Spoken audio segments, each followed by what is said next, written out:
equal to mmf divided by reluctance.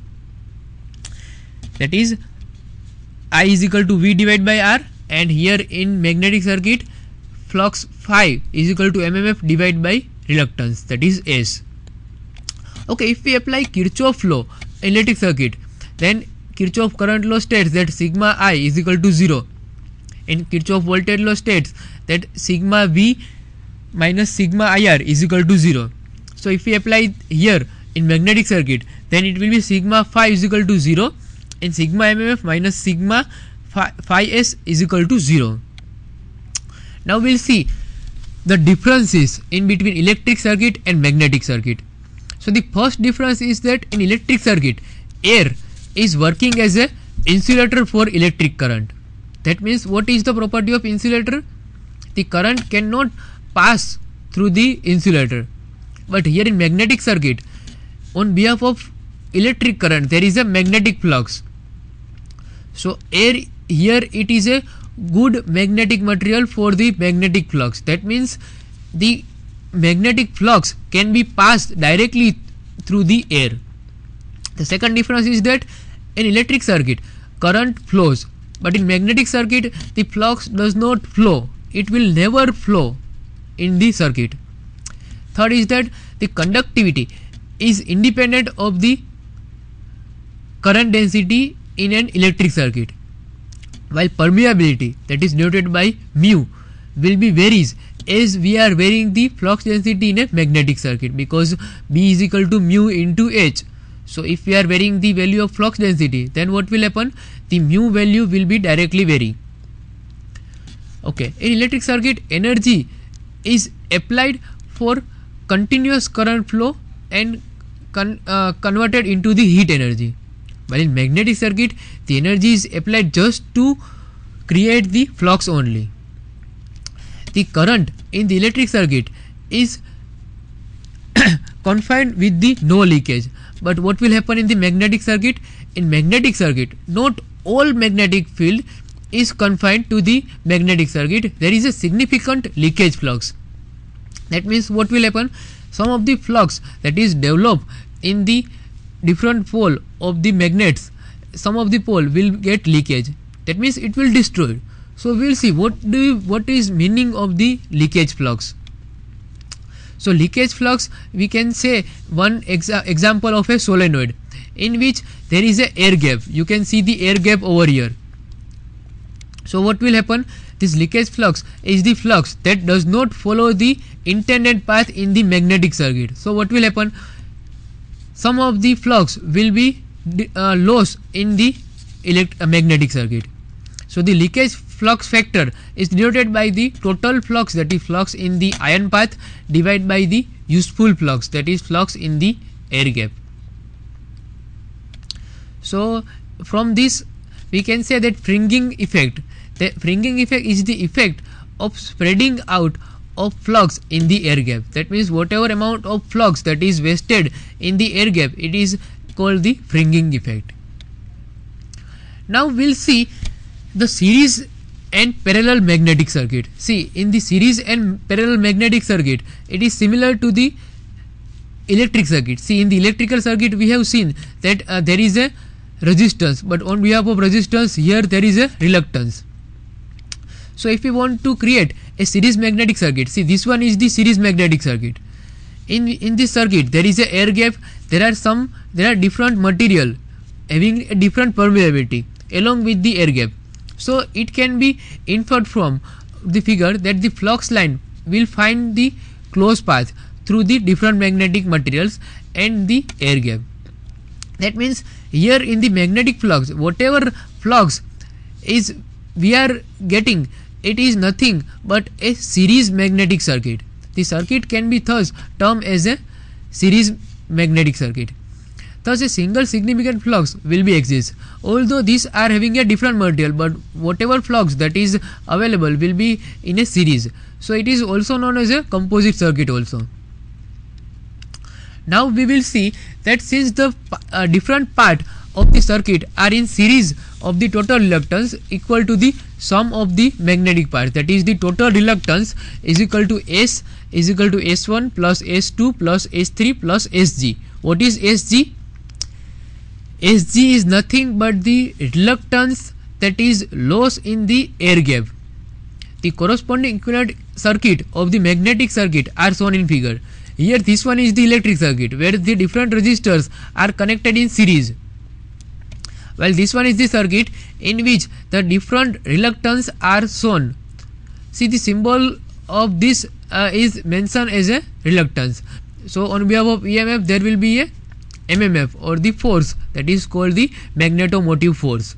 So total reluctance, if you want to find, then it is nothing but the summation of S1 plus S2 plus S3, plus you have to consider the Sg also, that is the reluctance that is loss in the air gap. So if we put the value of the reluctance individually, then S1 is equal to L1 divided by mu 0 mu 1 A1 plus S2 value is L2 mu 0 mu 2 A2. Same way you can put the value. So what will be the total MMF or the ampere turns? As we know that the MMF is equal to flux into reluctance. So flux, as we have seen that the flux is same, so we can take it as a common. Now phi is equal to phi we are taking as a common, and whatever the reluctance is there we are putting in the bracket. So what will happen?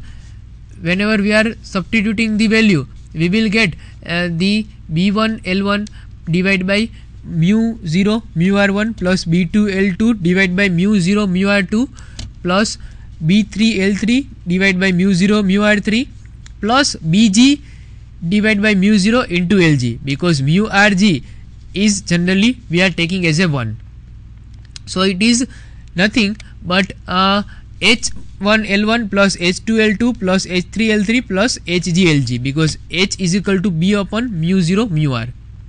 So it is nothing but the sum of ampere turns of various parts of series magnetic circuit.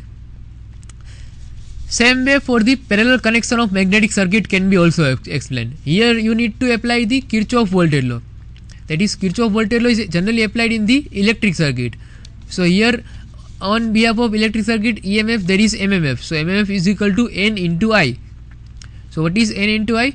Is equal to phi 1 into S1 plus phi 2 into S2. So same way we can also apply the series parallel magnetic circuit also.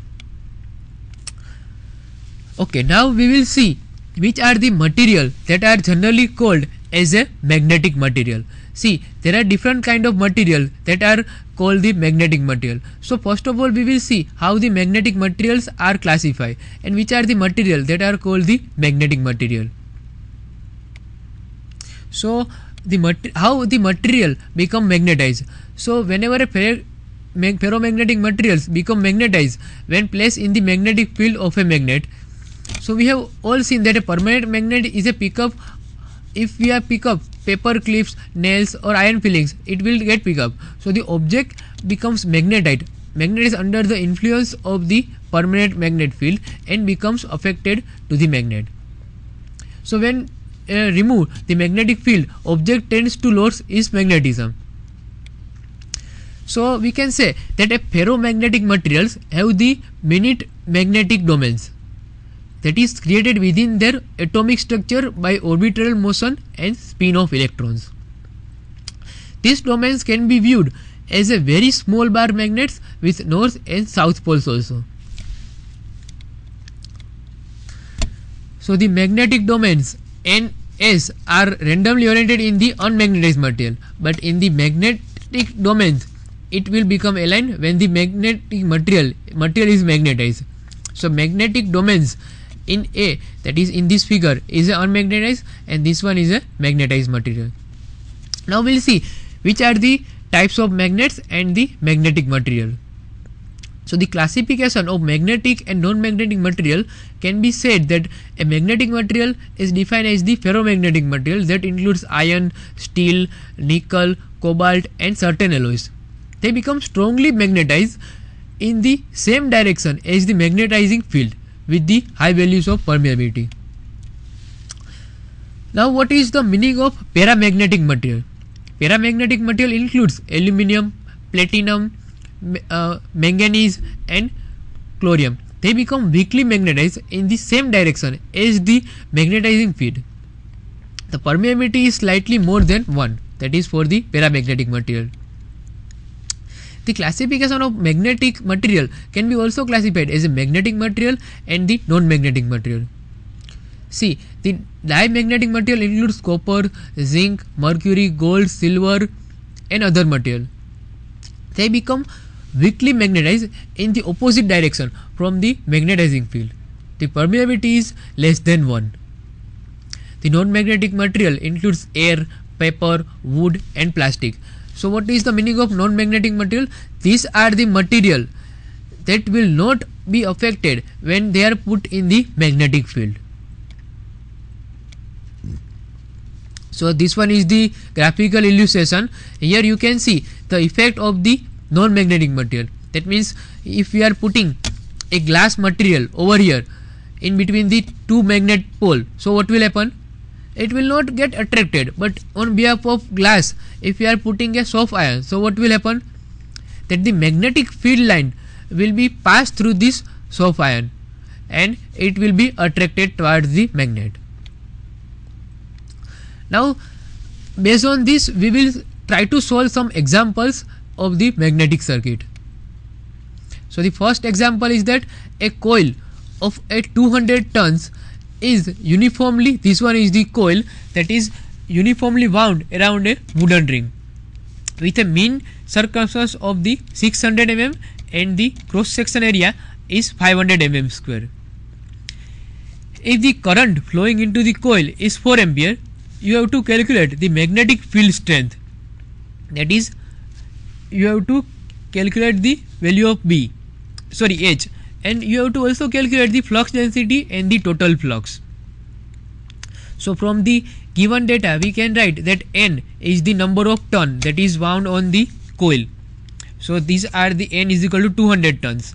Now the value of L, that is the area, is 600 mm. See, mind well, here the data is given in mm, so you need to convert it into the meter. So you have to multiply 600 multiply by 10 raised to minus 3, that is meter. Area is also given and the current that is given to the wooden ring is 4 ampere. So if you want to calculate the magnetic field strength, then H is equal to Ni divided by L. So N is 200, I is 4 ampere and L, value of L is 600 multiplied by 10 raised to minus 3. So 1333 ampere current will be developed. Now if you want to find out B, that is flux density, then flux density is equal to mu 0 into H. So it will be 4 pi, mu 0 value is 4 pi into 10 raised to minus 7 and H you have already calculated. So it will be 1675 micro Tesla. Now total flux is equal to B into A. So we have already find out the value of B. So we will directly put the value of B, and area of a wooden ring is given to us. Wooden ring is given. So we can find out that this much is the flux that is developed in the wooden ring. Okay, now we will see another example. In this example, you have to find out the flux density in a magnetic field in which the flux is given to you, that is 0.1 meter square. So how you will solve it? See, you know the equation B is equal to 5 by A and you are given the value of 5, that is flux. Flux value is equal to 800 micro Weber and area is equal to 0.1 meter square. So you can find out the flux density, right? Now we will see third example. See, in this example the magnetic pole face has a rectangular section having the dimensions 200 mm by 100 mm. If the total flux emerging from the pole is 150 micro Weber, you need to calculate the flux density. So what is the equation of flux density? See, here the data is given here 5 and the cross section area, but again you need to take the proper units. So flux density B is equal to 5 by A. So you can find out the value of flux density. Okay, we'll see some another examples also.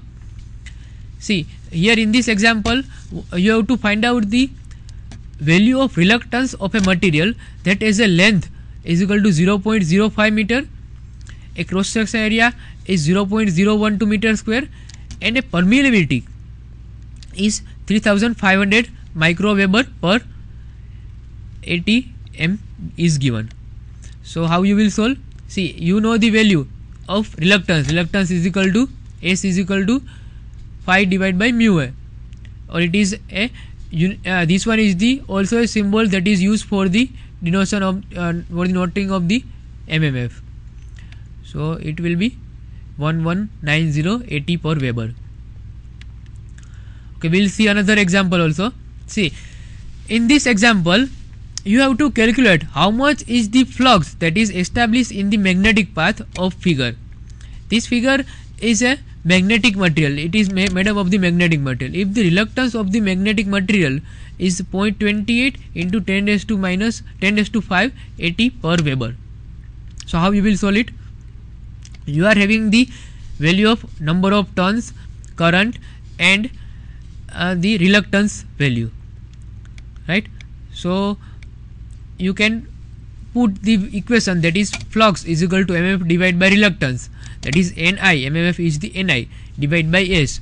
So what is the N value? It is 5 turns. And what is the value of current? It is 3 ampere.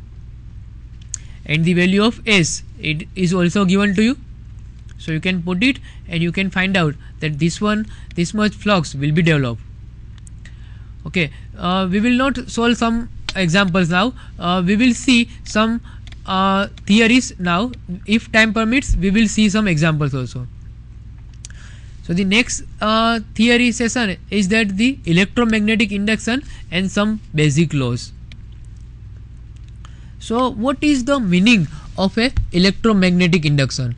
See, for the electromagnetic induction, some laws, that is Fleming's left hand rule, Fleming's right hand rule, Faraday's laws, Lenz's laws, and some other laws are there. So we will see first that what is the meaning of electromagnetic induction, and then we will also see some basic laws. So electromagnetic induction, you can say that it is nothing but a relative motion between a conductor and a magnetic field. So a voltage is produced across the conductor, resulting in the voltage and induced voltage, you can say.